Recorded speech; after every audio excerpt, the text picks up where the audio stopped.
Vamos acompanhar as famílias que passam aqui como peregrinos aqui pela Canção Nova, falando um pouquinho nesse quadro Minha Família é.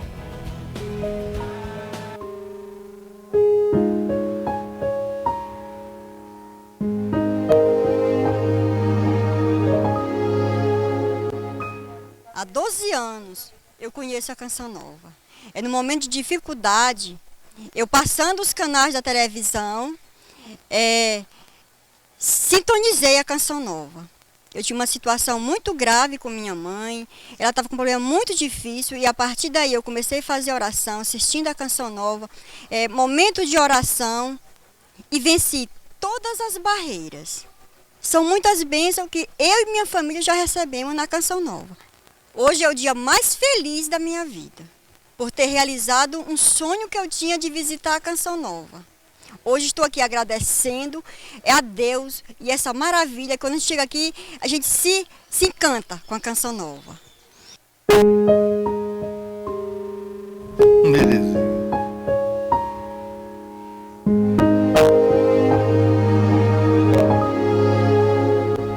Que bonita a felicidade dela, né? É a felicidade dos peregrinos Quando que passam por aqui. A gente vem aqui, a gente se encanta com a Canção Nova. Então venham conhecer, venham passear aqui, venha até Aparecida, olha, não tem bem Aparecida, né? Em Frei Galvão. E passe Cachoeira Paulista também, vem a Canção Nova. Pertinho. Ou vem a Canção Nova, vai para lá. A Ordem dos Santos não altera. Teve uma reunião. Santidade. Teve uma reunião esse tempo atrás aí, viu o nosso convidado, uma reunião com 3 santos.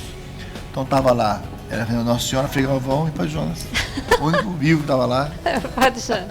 Nem fala meu sobrinho, né? Meu pai com a minha mãe. Mas você mora sozinha? Eu falei, não. Renato, tem lá o cachorrinho, o Brasinha, tem outro cachorrinho bentinho, tem o santo, vó, Papai gente, do céu. Pai do céu, vó, gente que fala. Gente que fala.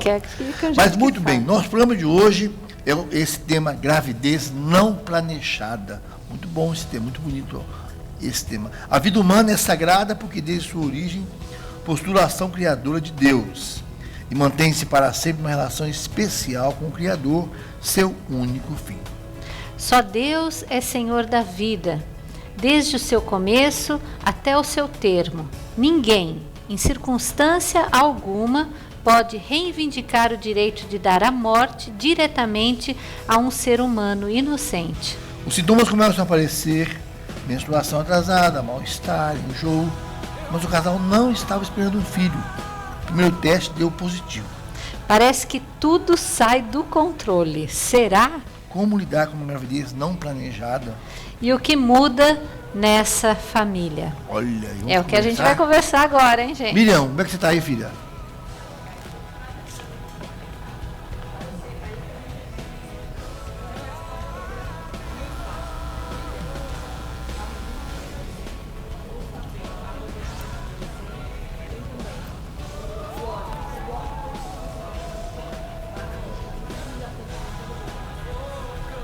Ah, tá. Nós estamos com um pequeno probleminha no áudio da Miriam, que está sem áudio. Daqui a pouco ela passa para nós todos os contatos e vai falar conosco como que você aí em casa pode, então, entrar em contato. É o áudio que está um pouquinho falhando, mas daqui a pouco você entra, tá bom, Miriam? O tema de hoje não se aplica a Miriam, porque a Miriam era sempre assim, era Lucas ou Miriam, Gabriel ou Miriam. E nosso amigo Djalma, que a Miriam, nossa convidada, falava assim, sempre assim. Nasceu o Lucas, a Miriam não veio, vai ter que vir de novo. Vai ter que vir mais, a Miriam não veio, é Gabriel. Eu lembro quando eu estava na mesa de cirurgia, ele tirou o Gabriel, né, porque foi cesárea, então ele pegou o Gabriel e falou, é menino, a Miriam vai vir o ano que vem. E veio mesmo, 1 ano e 8 meses depois veio a Miriam. Muito planejada, graças a Deus. Bia, bem-vinda, querida. Oh, prazer estar aqui. E as crianças crescendo? Estão lá crescendo, 6, 9. Que beleza. Doutora Eloana, primeira vez vem aqui? Não, segunda. Segunda? A última vez você não estava. Foi só comigo o muito programa. Bem-vinda, ginecologista e obstetra. Obrigada. Nosso tema de hoje tão importante, que pertinho de Caxambu. Tem família lá em Caxambu, entre parênteses? Bastante. Olha, então hoje é feriado em Caxambu, audiência total lá, né? Até bandinha. Um grande abraço aí para Caxambu, cidade tão gostosa, cidade nossa aqui de Minas Gerais, tão gostoso de ir, né? Nós temos de uma gravidez não planejada, não é gravidez indesejada, é muito forte, não planejada, fugiu dos planos, mas aí aconteceu. O que seria, então, uma gravidez não planejada, dona Bia? É, uma pergunta, né? A gente conversava sobre esse programa, né? Falar da vida, né? Falar da gravidez como um plano de amor. Toda gravidez, ela é um plano de amor de Deus. Às vezes, não planejada, não esperada, né? Inesperada. O meu áudio acho que está muito alto, né? Mas o casal, às vezes, numa relação estável ou no matrimônio, que tem aquela notícia de uma gravidez que naquele momento eles não estavam esperando. Então isso traz, às vezes para o casal, às vezes para aquela família, como você disse no início do programa, algumas mudanças, que faz com que esse casal tenha alguns ajustes até dentro da própria família. E vários fatores, né, Bia? Financeiro, hoje em dia até mesmo cadeirinha no carro. Exatamente. Que hoje, com uma das cadeirinhas do carro, é segurança, tudo bem, mas já... Eu tenho esse problema. Um gasto interessante é uma coisa que parece que já pensa, vai levar uma e deixar outro, porque eu tenho ou comprar uma Kombi, um ônibus, uma van, né, para poder caber todo mundo. São vários fatores que realmente influenciam, né? Vários fatores, porque essa gravidez não planejada, o que a gente trabalha lá no Centro de Formação Famílias Novas, né, no Posto Médio Padre Pio? Justamente para que o casal possa, desde a concepção, né, como vocês estavam falando da Miriam, do Gabriel, ou seja, né, o ato conjugal, quando um casal se coloca num ato conjugal, aquele momento ele é co-criador com Deus para gerar uma vida. E a gente faz alguns estudos na psicologia e sabemos que esse momento da existência, em que aquela criança foi querida, ela já foi concebida sendo querida, né? Sendo amada naquele ato sexual, naquele ato conjugal. E todos os efeitos que isso vai trazer para a personalidade daquela pessoa. Então lá nós trabalhamos o planejamento natural da família para que o casal possa planejar a sua gravidez, espaçar o nascimento dos seus filhos, né, como você está dizendo, ou até mesmo limitar o tamanho dessa família. A Igreja, na encíclica Humanae Vitae, do Papa Paulo VI, diz assim: o casal pode ter todos os filhos que ele conseguir dar dignidade para esses filhos. E a Igreja nos orienta de que, como decidir isso como casal? Eu digo que é um jogo de xadrez. Porque você tem a generosidade de querer, imagina, se da existência é uma pessoa, eu estou aqui porque você está aqui, você está aqui, você está aqui. Somos fruto de um ato sexual, independente, planejado, não planejado, mas desejado por Deus, né? Então, o casal decidir se ele vai limitar a família em 3, em 2, em 1, o que a Igreja orienta é que esse casal tenha razões justas para essa decisão. E essas razões vai pela consciência de cada casal. Então, financeiramente, psicologicamente, o próprio convívio do casal vai exigir um diálogo, maturidade desse relacionamento para tomar essa decisão. Então, fala pra gente um pouquinho qual a diferença entre controle de natalidade e o planejamento familiar. Então, o controle da natalidade, ele, né, há 20 anos atrás, ele vem com uma filosofia de controlar a população. Então, nós vamos fazer um controle da natalidade para que a gente não tenha muita gente no mundo, né? Tem muita gente no mundo, então nós temos que fazer esse controle para que os países, a gente tenha menos fome, a gente tenha mais emprego, a gente tenha justos salários, como se reduzindo as pessoas, o número de pessoas, nós tenhamos mais bem-estar. Como se isso fosse possível. Isso. Né? E o Papa João Paulo... Os europeus tenham mais cachorro. Mais cachorro, mais gato, né? E o Papa João Paulo II dizia assim, que a carência é de solidariedade, né? Exatamente. E aí do próprio governo, das políticas, né, sociais, se envolverem naquilo que são as necessidades da população. E o planejamento natural é você, de forma natural, planejar a sua família. Legal. Sempre recai sobre a mulher, né? O peso maior, a culpa ou a não culpa e tal. E quando o marido apresenta resistência a aceitar aquela gravidez, como a mulher vai lidar com isso? Porque às vezes o marido ele que vai cobrar e vai dizer, vai falar e vai jogar na cara. E naquela fase mais sensível da mulher, que ela está grávida, que ela precisa de mais apoio, muitas vezes não tem essa compreensão. A gente vai aí numa situação um pouco mais profunda, né? Que é o envolvimento conjugal, o ato sexual. Porque o ato conjugal é a doação de duas pessoas, o homem e a mulher ali, né? No ato conjugal, evidentemente. E quando a gente atende essas pessoas lá no posto médico, o homem vem com essa resistência, nós temos que entender esse homem do que ele pensa, né? Sobre a esposa dele, do que ele pensa do ato conjugal, do que ele pensa de ser pai, para que a gente possa ajudá-lo a exercer essa paternidade, porque o filho não é só da mulher. Foi ela que fez. O pênis teve que entrar na vagina. Mas deixou acontecer isso? Como é que aconteceu para vocês, essa cumplicidade, né? Vocês homens são fogo. Como é que você deixou acontecer isso? Eu deixei acontecer isso. Que eu explique?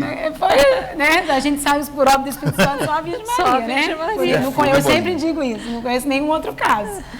Então, é um trabalho, infelizmente, hoje, a sexualidade precisa ser educada, né? Reeducar desde os adolescentes, né? Desde os nossos filhos menores, os adolescentes. Nós temos muita gravidez precoce, gravidez na adolescência, que não é o tema do programa, mas enfim, passa por aí. Quantas gravidezes que a gente atende, né, Ilona? Que são pessoas que separam a relação. Isso vem de uma mentalidade contraceptiva, porque aí você toma anticoncepcional e você tem relação com 10, com 15, desde que você não engravide. Então, você separa o ato, a relação sexual da criança. Então, separa, quer dizer, você pode ter relação desde que você não tenha uma doença que é engravidar. Aí a gente aborta, porque, afinal de contas, é uma coisa grave que está acontecendo com você. Então, a questão, na minha opinião, é educação, né? Educação sexual. É uma reeducação sobre a sexualidade, sobre para que nós temos e somos um corpo. E esse homem, com certeza, precisa de uma reeducação sexual para ele não dizer essa besteira, né, para a esposa dele, provavelmente. Precisaria de uma surra também. O Marquinhos diria isso, um pedaço de porrete. Doutora Eloane, qual a importância, então, de um bom pré-natal? Eu digo que o pré-natal é a base de tudo, né? A mulher, ela engravida, e aí ela vai montando um quartinho, ela compra o berço que ela acha bonito, ela vai fazendo tudo de acordo com o que ela está esperando. O pré-natal é isso. É como se a gente estivesse montando o berço para esse bebê que está chegando, montando a melhor modo para ele nascer, né? Então, a gente faz os exames para prevenir as doenças mais graves, a gente faz os controles de 4 em 4 semanas, de 15 em 15 dias ou semanalmente, como no finalzinho, para que esse bebê possa nascer no melhor ambiente possível e do melhor modo possível. Nós estamos hoje num século desenvolvido, mas você como médica, às vezes pega uma pessoa totalmente inexperiente, assim, que não tem noção de nada, ou é mais comum hoje. Como é que está hoje o nível das mães de hoje? Elas têm conhecimento do que está acontecendo com elas realmente, fisicamente, psicologicamente, ou às vezes pega uma pessoa totalmente crua, assim, como é que é? Não, eu acho que a gente encontra de tudo, né? No dia a dia você encontra aquelas pessoas que sabem muito, aquelas pessoas que acham que sabem muito e sabem muito pouco, e aquelas pessoas que realmente não têm conhecimento nenhum do que é o pré-natal, como é importante uma gestação, como é importante a sexualidade. A maioria a Bia falou uma coisa muito interessante. O que você vê no consultório, no dia a dia, é que a maioria das meninas que começam a ter atividade sexual, elas não sabem o que é sexualidade. Elas não foram instruídas para isso, elas estão vivendo nessa onda do momento, né? É assim que faz, assim eu posso fazer, então eu vim aqui porque assim é melhor. O que eu posso usar para ser mais fácil para mim? E sem pensar no real sentido daquilo, o que aquilo pode proporcionar e por que você está dividindo um momento tão importante com uma pessoa que é um outro homem. E durante a gravidez, doutora Eloane, qual que é a importância do pai, né? Durante a gravidez, durante todo esse tempo de pré-natal que você vai acompanhando, né? Mas na gravidez, o pai, a função do pai, a presença do pai. O pai estar junto é como se ele também estivesse grávido. né?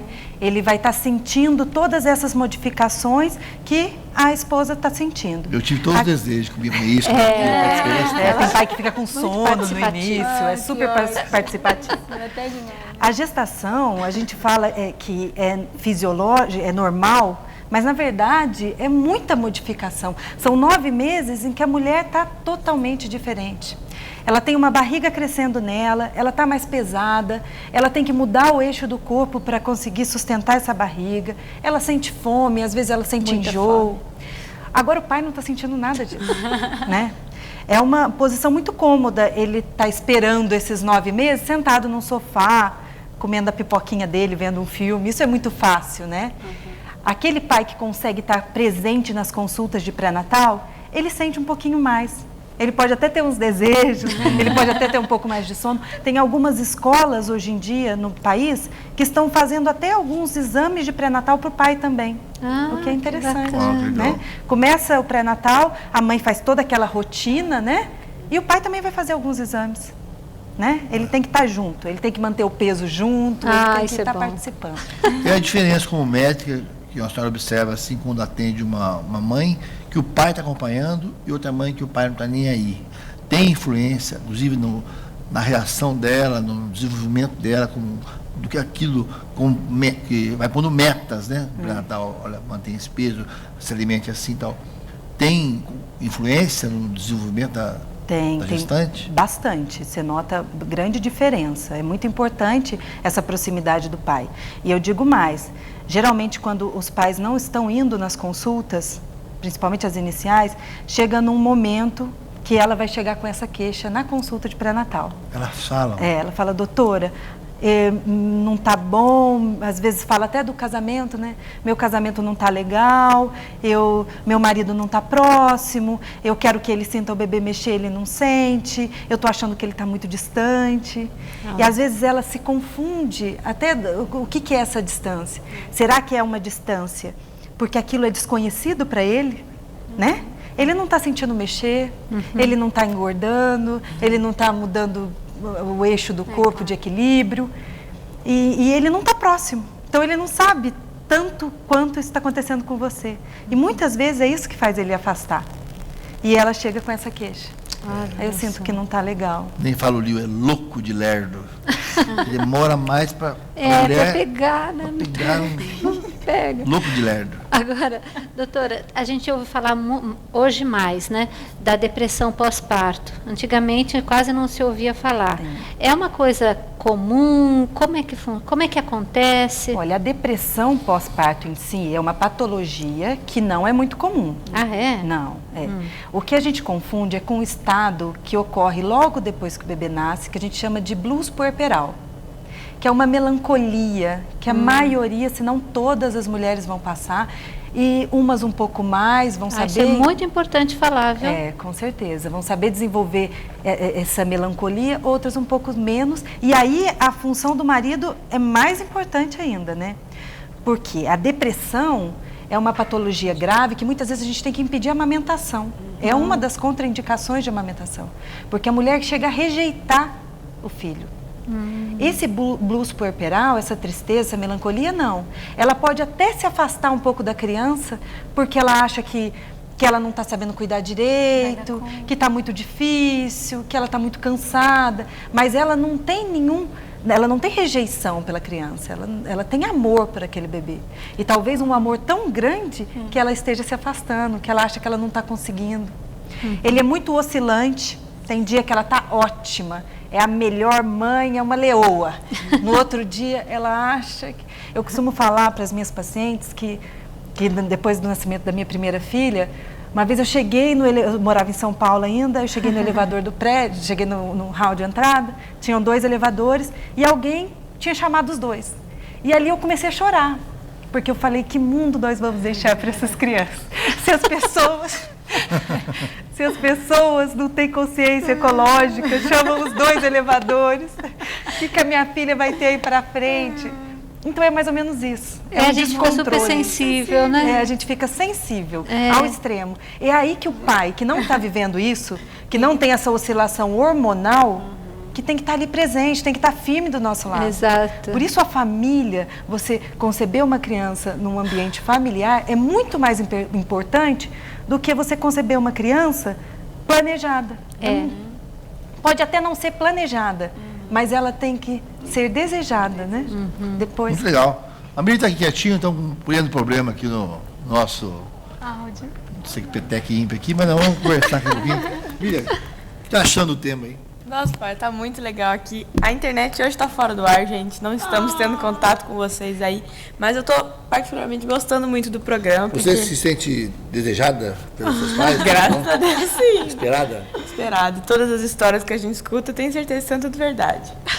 Então, mas a hora que entrar no ar, como é que o pessoal faz para participar? Então, gente, se não hoje, semana que vem, aqui no Twitter é muito fácil. twitter.com/minhafamiliacn. Também tem um blog para vocês acompanhar, essas matérias também vão estar aí. blog.cancionova.com/minhafamilia e o e-mail família@cancionova.com. Tá vendo? Muito bem. Outra pergunta, Marcinha? Pia, você atende lá essas mães e você enfrenta essas situações todas, vê a reclamação delas e tal. E quando o homem não tem jeito mesmo, então às vezes ele até tem uns que conseguem abandonar a mulher nessa fase.